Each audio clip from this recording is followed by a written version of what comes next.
Welcome to another episode of Talking Politics here at The Hindu with me, Nistula Hebbar, where we unpack the news making the headlines in domestic politics.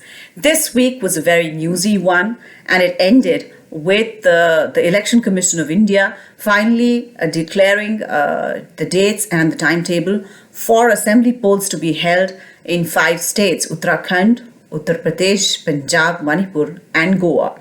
These are a set of polls along with Gujarat towards the end of the year, which are being seen as a kind of semi-final before the general election of 2024. So these are politically extremely crucial polls. But what makes the conduct of these polls extremely interesting and will have the EC in the spotlight in the coming 2.5 months is the fact that they will also be taking place like the previous elections in Bihar, West Bengal, Tamil Nadu, Kerala, etc., in a wave of the pandemic. This time, the third wave of the pandemic, which some people say is being powered by the new mutation, the new variant of the coronavirus, the Omicron.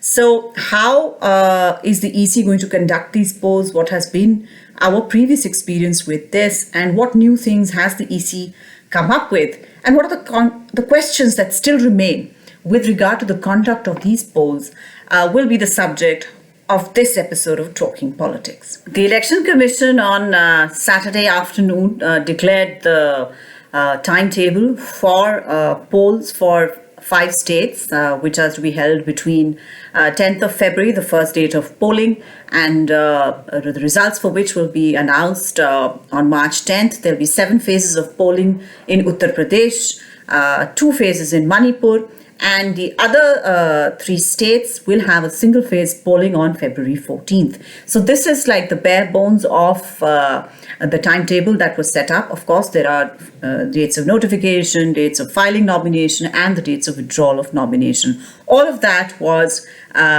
as per the norms in previous elections as well. For this particular round of election, after having faced a lot of criticism on the conduct of polls, on large rallies, road shows, etc., which went on unabated during the campaign for the 2016 set of assembly elections in West Bengal, Kerala, Tamil Nadu, etc., which also coincided with the massive second wave that hit India, that saw India see massive casualties, death rates, and the Delta variant, which ran amok in the population of India. The Election Commission seems to want to proceed with some caution because coincidentally, this set of elections is to be held at a time when India is facing the very real specter of the third wave of COVID-19. Now, the Chief Election Commissioner, Mr. Chandra, in the press conference, and in fact, the various political parties leaders who we met also in the run-up to this sort of decision to hold the polls on time, made the constitutional position extremely clear that an assembly whose life or its tenure is up, there has to be an election to elect the new assembly. There are very, very few alibis for not holding those polls. And politically speaking, all the political parties with whom the Election Commission met with in the run-up to deciding the timetable for these polls and the preparedness of its own state units, all these political party leaders in Uttar Pradesh, in Uttarakhand, Punjab, Goa and Manipur were unanimous on one thing, and that they would brook no postponement of polls, that all the political parties, regardless of ideology, etc., and regardless of the fact that there seems to be the threat of the third wave, which is actually underway at the moment, all of the parties wanted polls on time. In such a situation, the Election Commission had to announce the poll dates.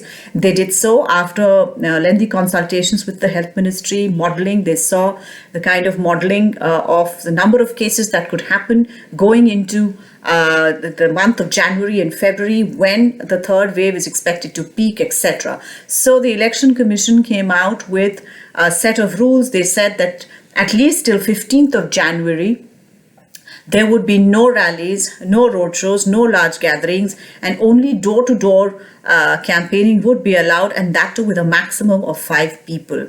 As in the previous set of elections, candidates would be allowed to file their nomination papers online. Now, this is, of course, very interesting because part of this show of strength that a candidate does when they get the party ticket is to go with a large crowd, a large cavalcade of supporters in cars and SUVs honking, and a lot of music being played on the way when the candidate goes to file his or her nomination papers. That is considered kind of par for the course in terms of area domination or a psyops over the rival, to show that there are a lot of people in support of this particular candidate. Now that candidates are being given the option of not turning up, not putting their supporters in danger in terms of contracting COVID, and they could do it online.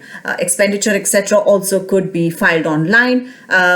And when public rallies are allowed, Election Commission has said that even permission for election rallies, there will be certain grounds which would be demarcated as being okay for holding large rallies. These would be larger grounds where social distancing, etc., could be observed. Now, this was done even in the Bihar elections, and as I have described in my pieces in the Hindu and in terms of episodes of Talking Politics, these rules were, of course, observed more in breach. When you're in the throes of an election campaign, these are not the kind of things that most candidates prioritize. Of course, in terms of certain star campaigners like Prime Minister Narendra Modi, these niceties are observed, but in terms of other candidates, etc., I have not seen personally that these niceties or these social distancing or other COVID-19 compliant behavior was adhered to. The Election Commission said that after 15th of January, the Election Commission will take a call on whether or not to extend the ban on public rallies, etc., for another few days.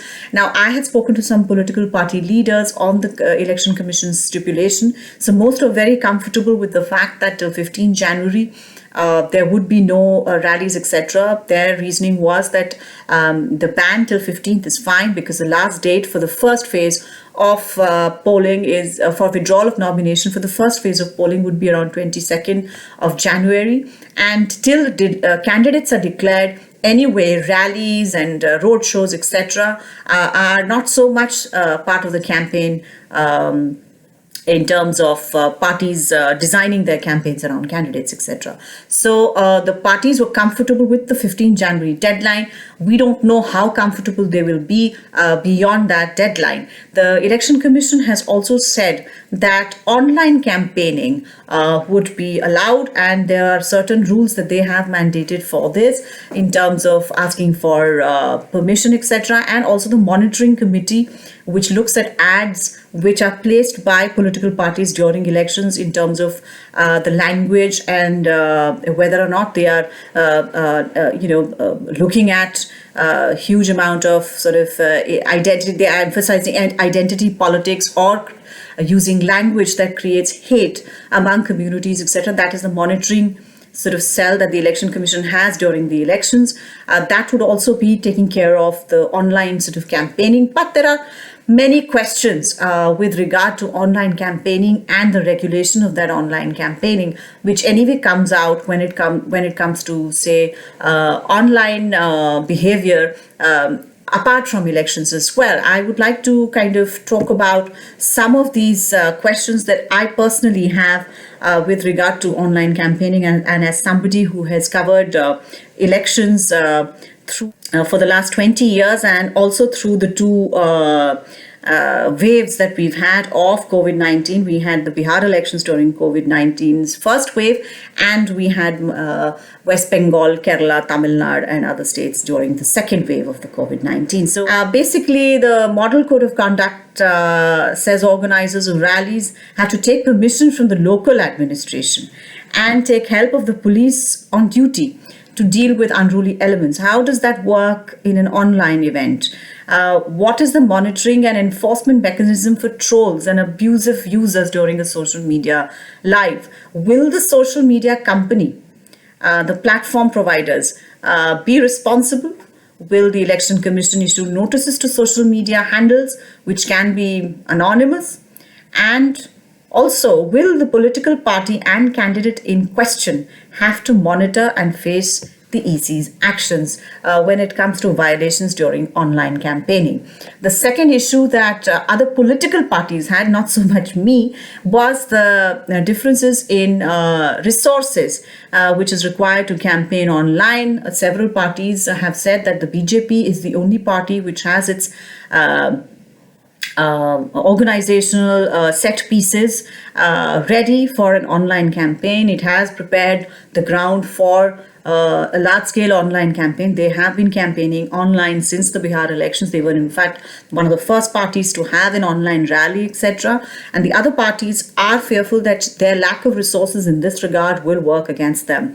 So these are all questions that do remain from previous elections and from the Election Commission's own press conference on Saturday. My own questions with regard to the previous set of elections that had been held, we still don't have any kind of figures, centralized figures on how many political parties or candidates from political parties were penalized for breaking COVID compliance rules during the campaign in Bihar or in West Bengal, Kerala, Tamil Nadu, etc. We don't have figures for that. The Hindu's reporters have put in RTI applications to get to know, but they are getting basically district-wise data in fits and spurts, so we've not been able to put it across as a centralized sort of data bank. That would be interesting to watch. And of course, going ahead, it will be also important how much the figures of Omicron or the prevalence of COVID-19, the growth spurt of COVID-19 cases will affect the campaign going ahead.